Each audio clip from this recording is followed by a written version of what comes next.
it, Ladina. Thanks for being a fan. Thanks for being a fan. Hell yeah. Appreciate it. Go get you a win. Hell yeah. 2 years later. Man, 2 years later after that first encounter, this motherfucker, and I mean that in a good, positive way, because he was very chill with me in that clip you saw from 2 years ago at MIS. He finally won a NASCAR Winston Cup race on the Pepsi Firecracker 400 at Daytona. Hey YouTube, what's going on? Mark here. Happy late Saturday, early Sunday morning, technically.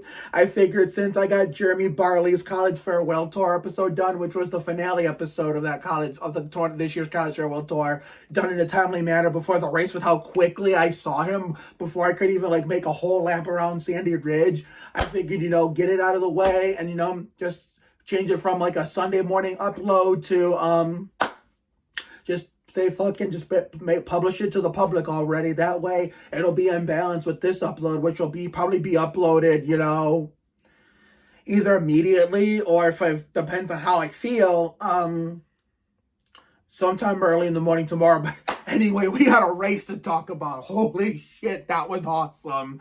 All of my drivers, well, except Gregson, unfortunately, had a shot at the victory and spoiling the chase party. Even if it means their first round exit, I'll have more details on that in a little bit. So let's go over this little by little, one by one.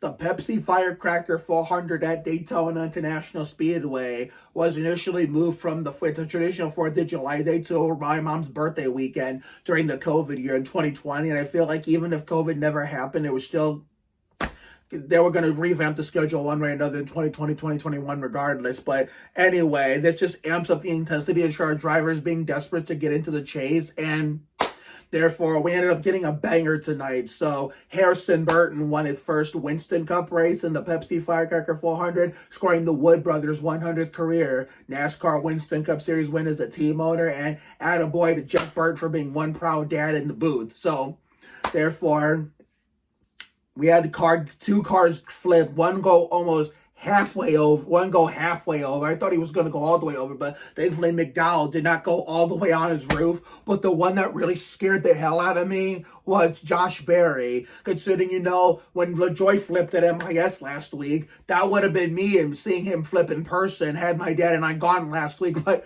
between the flipping at MIS with LaJoy and Kyle Siegel last week, I am in the downpour. I am glad I chose not to go this year and instead decided to try to invite my girlfriend over to watch it with me. And I made sure she wasn't going to be bored through a rain delay. We made it we sat up here together, just killing time on our phones, and it was actually more fun, and it would sped everything up. And once they pulled the plug at MIS for the Sunday rain out, I had dinner. I then went outside with my friends in Sandy Ridge and filmed a YouTube video instead, just a random, casual, generic YouTube video of 2v2 basketball. So therefore, yeah, so much for that, what was it called?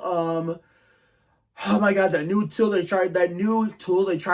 invented after the LaJoy flip to try to keep the car on the ground. Hold on. It was called the right side window rail. It's I couldn't think of it off the top of my brain, even when I was posting about this stuff in real time. But I mean, so much for the right side window rail, trying to keep the cars on the ground. So guess what? They tried that. They tried this experiment, and the shit still didn't work because we had two cars getting airborne, including one going all the way over. So back to the drawing board again, NASCAR. It's luckily we won't be on a fast track for another week, so they got 1 week to figure this out while we're doing the end of summer explosion in Sandy Ridge during the Mountain Dew Southern 500. So I'll have more on that towards the end of the video, but it was 3x3, 2x2 racing all night long. It was incredible, wheel to wheel, flag to flag. I know a lot of people don't like this style of racing, plate racing, restrictor plate, pack racing, just going for an 070. Shout out to you, buddy.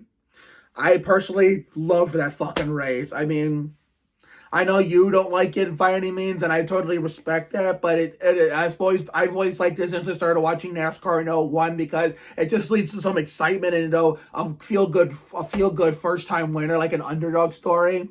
But that's not going to cause me to say any bad bullshit about you and how I think you're wrong and everything.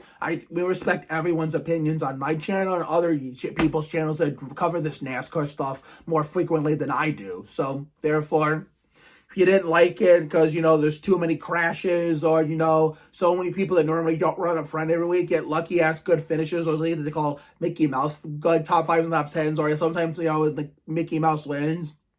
Have at it all you want, but I respect your opinion. I hope you guys, for those who do like it, I hope you respect those people too. So therefore, I fucking loved it. I fucking loved it so much, even though all my drivers were in one accident or another. But the ones that were in an accident or two still had a shot to win because all they had was cosmetic damage. That first big one, Gregson got turned into Nemechek, and Nemechek with the save of the century. He went to Tokyo Drift all the way to the apron, straightened the car back out, and just kept on going like it was nothing. So I'm really proud of him. I mean, towards the end of the race, when we were taking the white flag, I am proud of him for trying to go for the win, expecting people to go. So he was expecting people to go with them, but nobody wanted to go with them. So even though that was the case, I'm happy he at least tried, and nobody else, and behind the leaders actually tried to go for it. So he was the only one that did. So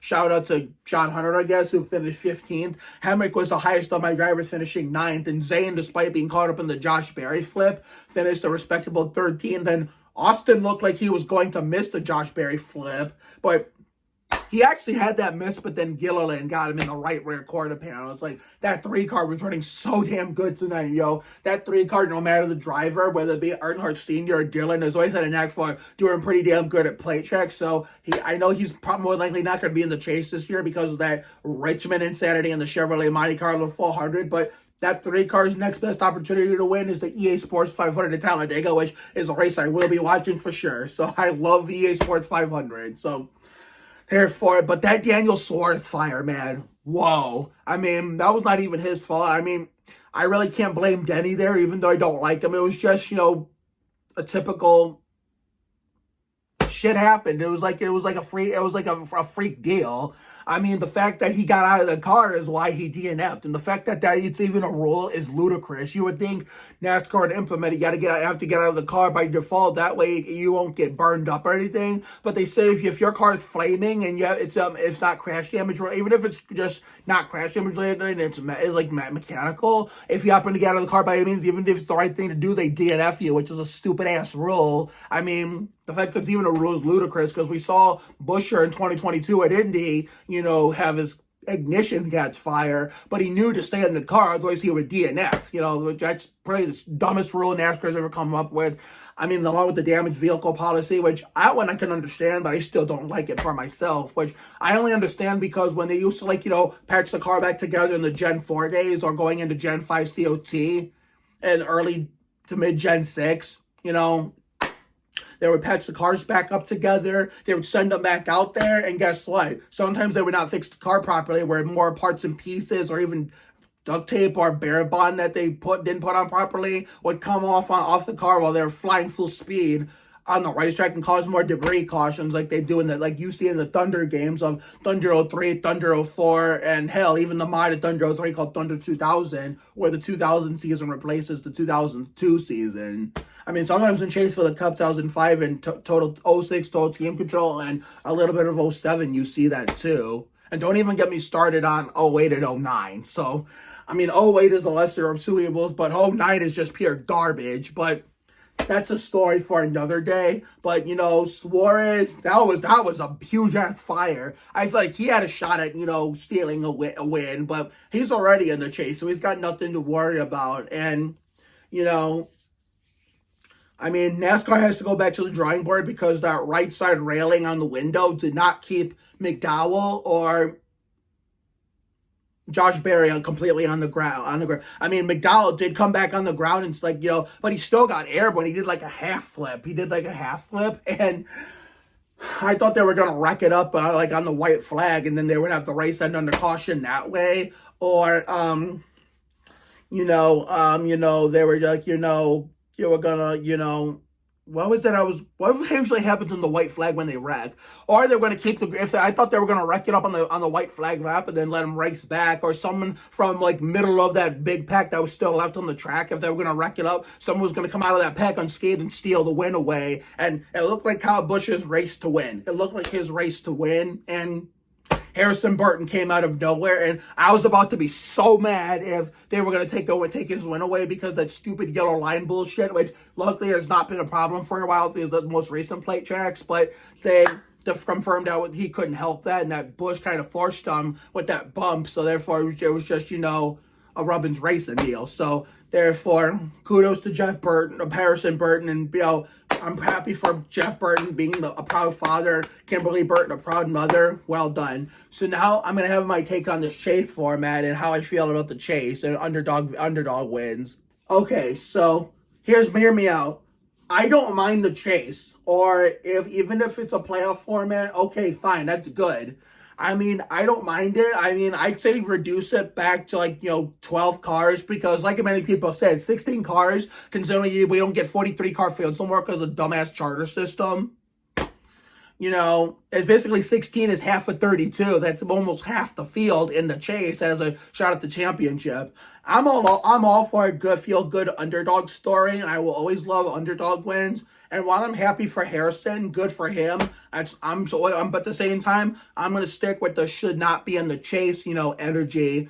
I mean, even if it's someone I like. I mean, John Hunter could have won this race tonight, like he almost did tonight. Because every time he's had a good car to win a race, whether it be the Brickyard 400, the Aaron's 499, or the Pepsi Firecracker 400 tonight, it's like he either comes away empty-handed or finds a way to shit it up. So therefore, but even if he actually closed a deal in those 3 races tonight and the other 2 I mentioned, I would have been celebrating, partying all night or all day, depending if he would have won a day race or a night race before the chase. But at the same time, I would have the same energy with the fanboy cap off saying, I love John Hunter Nemechek, and I'm just using it as an example. But at the same time, I know he's going to be eliminated in the first round and, not have a legit shot at the championship because, he shouldn't be there because Petty Enterprises that has not been like an A-level tire team since the mid-'80s, and the King Richard Petty won his last Winston Cup race at the same event in 1984 when Ronald Reagan was in the White House. They were at least a B-level team. When Kyle Petty went back there to drive for them under PE2, John Andretti was in the 43. They were at least a B-level team, but as soon as Adam died, they plummeted to like a C to a D level team.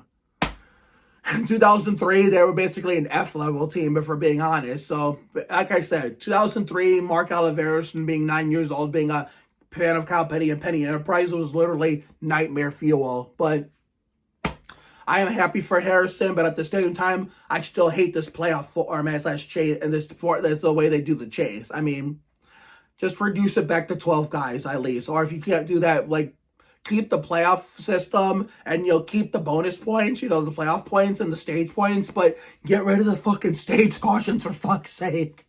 I mean, I know the chase isn't going away anytime soon. I know a lot of people romanticize over the full season points format, which I'm a sucker for Winston Cup in Gen 4, 2001 through 03, but you'll never see me be one of those people, even in that department, that'll romanticize over a season-long points format, because I even know for a fact that shit ain't coming back as much as the kid, the traditional fan in me would love to have that back. But realistically, I know it's not coming back. But at least, keep the current chase format as it is with the chase points, the bonus points, but reduce it to 10 guys or at least do 12 guys. You don't have to do the 2011 to 2013 wild card format when I lived on Sandhurst. You don't have to do that. Just cut it to 10 guys, back to 10 guys. When they get the 10 best drivers.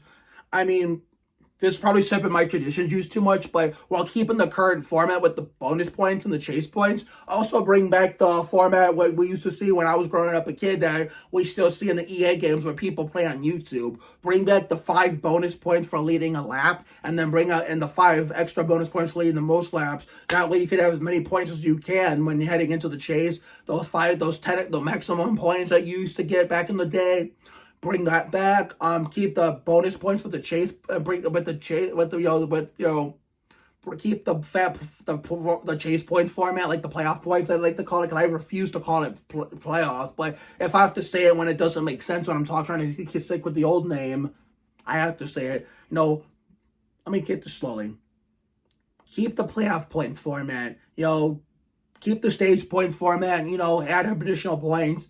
Carry over some, bonus points with for the playoffs, and most important of all, bring back the 5 bonus points for leading a lap and the 5 backs of being the most laps. So if it's the 10 best drivers or at least the 12 best drivers to make the chase and you have all the points you can get, then you have a good shot at winning the championship. But here's the most important thing you should get rid of. I thought it was a good idea at the time when it was introduced. The last few years I was in the Sandhurst house in Brook Park. But at what I've seen over the years since, 2015, when Kyle Busch missed half the season from being in a race he had no business being in and come back and biting him in the ass, causing him to miss the Daytona 500 the next day and the subsequent 10 Winston Cup races, it is blown up in NASCAR's face. Get rid of the win and you're in format.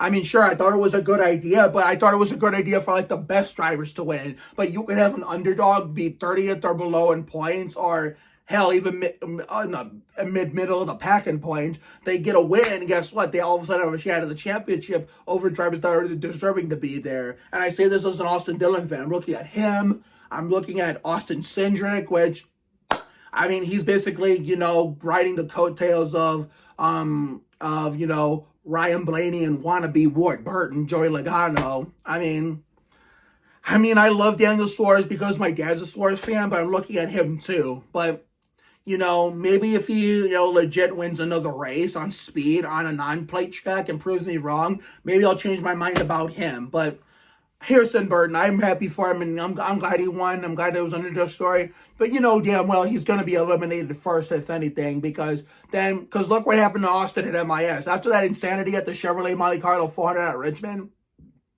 he went back to running when he normally runs, like the mid to late teens to going into the 20s, considering RCR has finally picked up speed all of a sudden after being dog water all year, even with Kyle Busch, but Kyle Busch has finally picked up the pace. But I think it's too little too late because he has one more chance to, win his way into the chase. And if not, maybe he can throughout these next 10 races, he can try to keep his streak alive, of winning at least one race during his full-time career since 2005 when he replaced Texas Terry in the number 5 Kellogg Chevrolet. That's the only thing he should be worrying about if he can't win at the Mountain Dew Southern 500 next Sunday, when we do the end of summer explosion here on the channel.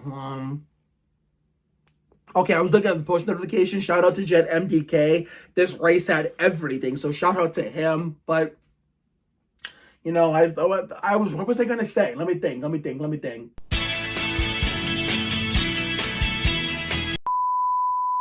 Oh yeah, RCR speed. So RCR with both Kyle Busch and Austin has been dog water, but as soon as they got to the Monte Carlo 400 at Richmond, they finally picked it up. And then Austin, of course, that 3 car, no matter who's driving it, Earnhardt or Senior or Dillon, has always had a knack for running really well at plate tracks. And 80% of the time they get lucky to avoid the big wrecks and all the carnage, but unfortunately he wasn't so lucky tonight. And so he has one more chance, next weekend at the Mountain Dew Southern 500 at Darlington to make up for that encumbered win at the Monte Carlo 400 out there with the insanity that he was in the middle and that stirred that big ass controversy. But Keselowski came back from that restart violation to fight for the win until getting spun at the checkered flag. It's like, wow. Overall, it was a fun-ass race. It was pretty exciting from start to finish. We saw some comers and goers like bitches. And we saw a lot of big wrecks. 1.5 flips. Thankfully, everybody's okay. Thankfully, Suarez is okay after that big-ass fire in the pits that, he couldn't control it. Denny obviously didn't mean to do, because when you're told to go in the pits, when you're leaving your box after you finish your stop and they say go, you have to go no matter what. If you hit someone coming out of the pits, then so be it. Your car can be fixed as long as it's cosmetic damage and could still race for the win or contend for a good finish. The only reason why sometimes you have to stop, because if you're going to get, significant damage, you don't want to risk tearing your car up like Terry Labonte that badly. So sometimes you do have to stop. Hamlin couldn't move, Suarez couldn't move. It was a typical Robbins racing deal in the pit. But anyway, I need to get the fuck off this thing. I need to shave these nasty ass whiskers so we can get ready for whatever it's we got tomorrow on TikTok in the happy place at Northeast Ohio. Because the Monday we're gonna have a college farewell tour, like, full on mini movie of all the episodes combined together, episodes 1 through 8. The 27th, I will not be recording any YouTube videos. Maybe I'll do some TikToks on Tuesday because it's my mom's birthday, and that's why I'm not recording anything for YouTube to commemorate that. But I will celebrate, however, with my job that day when we get kicked out of an Applebee's in honor of my mom. The 28th and the 29th is going to be a free-for-all on YouTube, which or whatever we can record. I mean, might do a Tim Duncan Can Recreate 2024 finale or Garra Action Isidor 2024 finale. I mean, what if we did both? I'll just have to figure and see who's available after we get back from work and school because all my friends in Richmond went back to school. And then August 30th through September 9th, the gloves are off. Uploads every single day because August 30th, 31st, 1st, September 1st, September 2nd is going to be the end of... Oh, and then September 3rd, by the way, even though we'll be back to work by then, the Labor Day vacation will be over. We got the end of summer explosion. August 30th to the 31st is going to be part of it, while also still being the regular, summer finale for us, where it's going to be the eve of the 2024 Sandy Ridge Redemption and Fun in the Sun season for finale at Cedar Point with Firecracker on the 30th, and then the true finale in the middle of the end of summer explosion is the 31st, and then September 1st we got a randomizer in Sandy Ridge. And then September 2nd, we got Labor Day. And then when we go back to work on the 3rd, after we get, I don't think I'll be recording anything at work on the 3rd.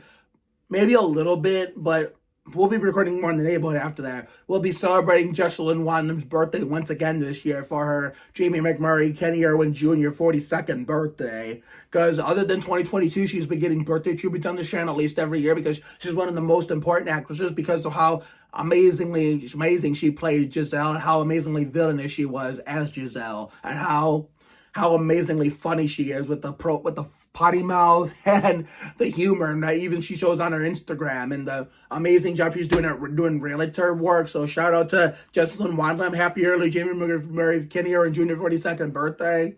And then September 4th through the 5th will be the 2-part 11-year YouTube anniversary special for the channel. Part 1 on September 4th will be the summer epilogue. Part 2 on the 5th, the actual anniversary, will be the fall prologue. And then September 6th, we go to Adventures in Autumn Season 4 and do whatever we got in store that day. And then the second episode of that, September 7th, where the Kismans are now in the Coughlins, led by GJC Animate, used to live. We'll be having a birthday party for Sean and Jessica's soon-to-be Earnhardt Dylan 3-year-old daughter, Haley, September 8th. And this is going to be my next race because I'm going to save that celebration for last. So September 9th, if we can't get a day off of work, which is highly unlikely, even though we've doing a good job improving our attendance since that ISP, okay, fine. We're not going to have as much energy, but we're going to try to make the most of it and fight the son of a bitch and try to fight that good fight and win. We're going to I'm going to get it right the first time eventually. It's one of these times in the next few days and weeks. Spend a day at work will be September 9th. And then the day before, which will lead me to my next race, because September 1st, we're going to be busy with our end of summer explosion. My next race will when we open up the chase for the Cup at Atlanta Motor Speedway in the NAPA 500. So that is what to expect within, in the following days and weeks to come as we get ready to close out the summer and ring in the fall. So have a good night tonight and a better day tomorrow. Take care, everyone. Good night. I will see you all for that next video, which will be... Technically, it's Sunday, even though, to be fair, it's not, the next day for me until I wake up the next day. And technically, during it's daylight, I wake up in the daylight. But technically, I'll see you all for the next video, which will be technically tomorrow, Monday, when I make the College Farewell Tour mini movie. Once again, congratulations to Harrison Burton on getting Winston Cup career win #1 in the Pepsi Firecracker 400 at Daytona, making Jeff Burton a proud daddy in the booth, and most important of all, getting the Wood brothers their 100th Winston Cup win as a NASCAR Winston Cup team, and punching his ticket in the 2024 chase for the Cup, even though he'll most likely be a first-round elimination. But hey, fuck this playoff format, but you either have a feel-good underdog story, regardless how you feel about the chase format. So, see you later, everyone.